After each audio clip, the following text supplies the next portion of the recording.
Hi everyone, here I'm going to be showing you how you're going to be using the HubSpot CRM on your mobile device.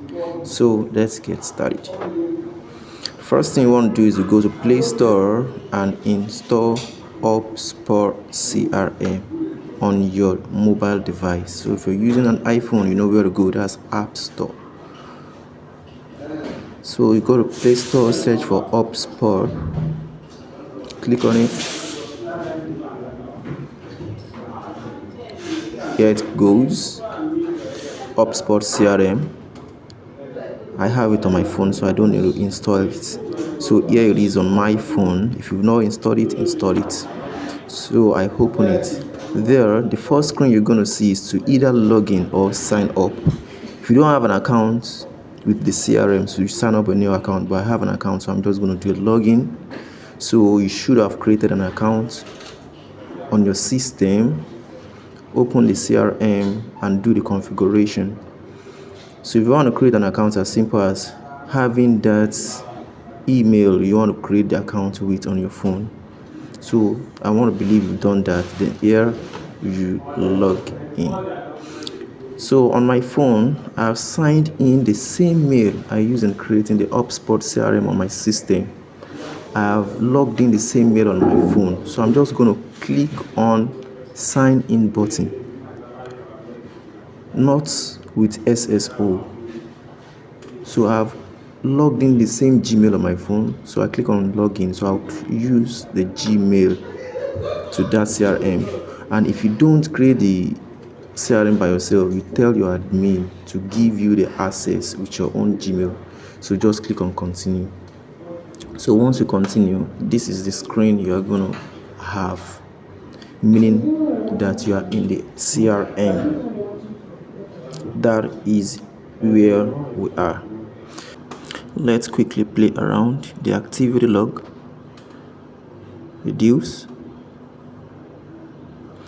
the contacts. Here at the top toggle you can see contact as contact or as company. So let's create a contact as contact. The email, I'm just going to feed in anything here, being the first time. The email is very important, the name and the phone number. The address might come in later, then later on we can do more things. So let me just fill in any information here. Then the name, the phone number. Now this is a contact owner as a leads. So I'm just going to assign this contact to someone else apart from the company. That is, you're the person who is owning the contact. So let me just assign to Esther here. So I'm assuming Esther that is creating that as new contact. So the leads belongs to her. Is that okay? So the life cycle stage can be leads, it can be subscriber, it can be markets leads, it can be any of these options here, depending on where the lead is coming in from. Are we together on that? So depending on where you're creating the leads, you can just select anyone from the option. But for this test, I'm just going to select it as leads, or anyone, just play around with it, or others if you cannot really identify from this option where your lead is coming from. But ensure you click something corresponding. So I'm just going to click on lead, that it is just a lead, new lead.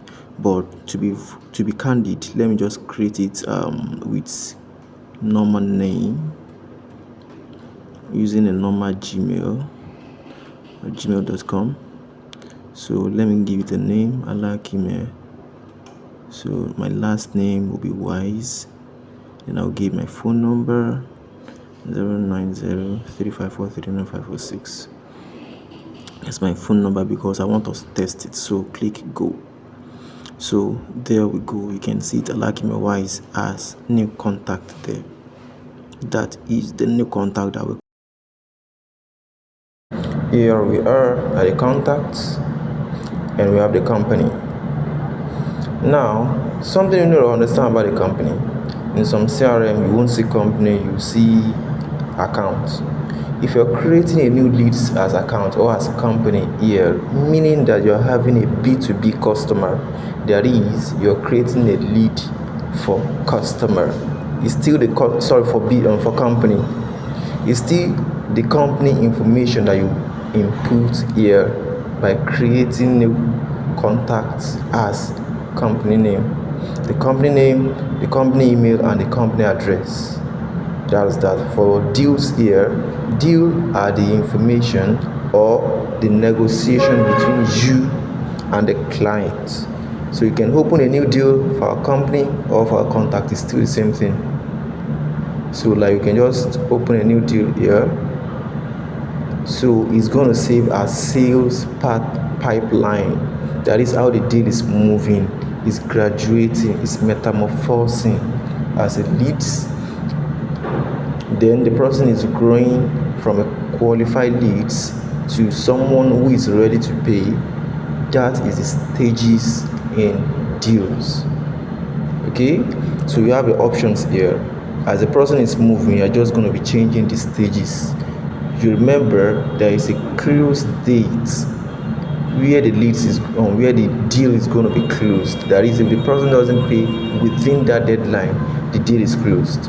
So you will now be moving the deal from one stage to another stage to another stage, as you can see here. So the same thing you are still going to see, the same thing I'm still going to see inside my system if I'm accessing the CRM with my computer.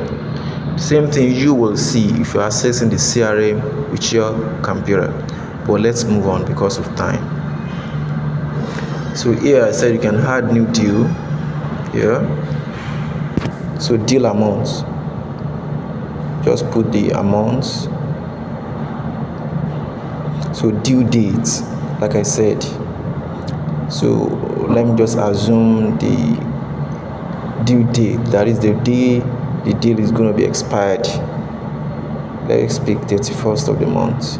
So deal owner here. Now note, this is not leads, this is deal.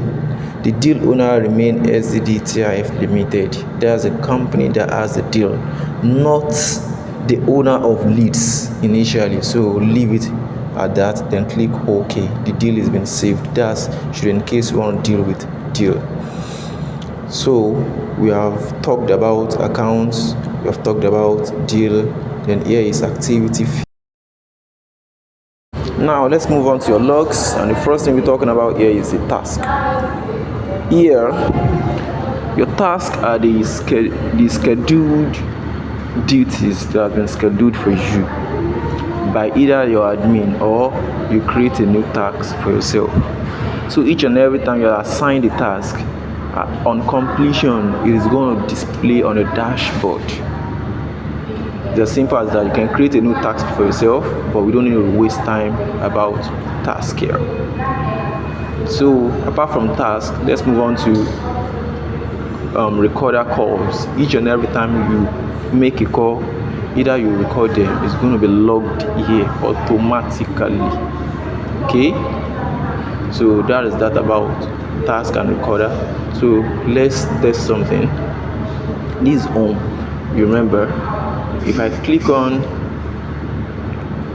a lead, this is the name of a lead called testing. If I just try to push a call and see how it works, let's go to our contacts and try to make a call to Wise. Let's see how it's going to log. So this is one of our lead, the one we created by example. You can call, you can email, you can text, but this is email. You can just send email and you can send a text message as SMS, but let's try to make a call. So if you have never made any call, it's going to prompt you, click on allow, then click on the SIM that is responsible for the call. So let's make a call with the same phone that the HubSpot CRM is in. So let's call the client. I'm assuming this man that we created is a new client, so let's push a call. The call has been done. On hanging the call, this is the log screen that you see inside your CRM. This is the log screen. So on the log screen, you have to record the information that you earned after your call. Is that it? So what happened after the call? You select it from these options, but you can still add an additional note. So maybe something happened and it's not in the option. Call to Mr. Wise was cold. The call was cold. So then you can still follow up in the next 1 day, 2 days, 3 days. Your follow-up should be average of 3 days in maximum, to my own recommendation to my people. Follow up in 3 days if the call was cold, unless the person give you an time. So you can click on the options here. If you don't want to like add a note, click on the options that suit what happened with the call. Was it connected? Was it busy? Is it text message? Does it need a text message? Just click on any option, then you click OK. So once you click OK, you have saved the call log and it's going to appear in the log screen that we were talking about. So the same thing with tracked email. You can send email to this person, to a lead that you are nurturing. So let's test an email here to the same man, Alakime Wise, that we created. So now when you click on this email, if you have not signed in, connect your inbox to CRM, it will prompt you. But you have connected my inbox to the CRM, that's why it doesn't prompt me anything. So you just select the account that is associated to your CRM. I've selected that's SATIF. So I'm going to use, so I'm assuming that I'm the CX, so I'm using the CX email. So I can send the mail to more than one client or to more than one leads here. So let me just use like third email. Okay, let me use this. Now I'm assuming that I'm sending to these emails. Now CC, that is, I'm copying someone. So because I'm using my mail, I'm assuming that I'm using my mail, so I'm copying another mail. So it's advisable that you copy the company's email, that's SDIF limited mail. So you are going to copy it. So when you send it, the main mail, that's the company mail, will also see the message that you send across to the clients. That's what I mean by being copied. That's CC. I hope that is understood. So that is why you can see the company mail inside the CC. So then let's move on to the subject. So the subject, well, let's write I just want to put something like that, calling back. So I just write Esther calling back. So let's write, hey man, hey Mr. Wise, there was a good call you want, well, let's just write this.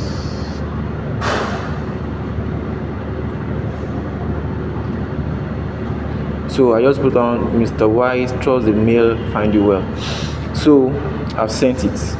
Email sent. As you can see, the email has been sent. Now let's test our mail if it has actually sent. Now something about emails is very logical. This is the account that I use. It's very logical, and you have to be very careful with sending of mail so that your mail does not drop in a spam. Although I've configured everything, but ensure that your mail does not drop in the spam. So you check I'm going to check my email inbox. Now I can't see it here.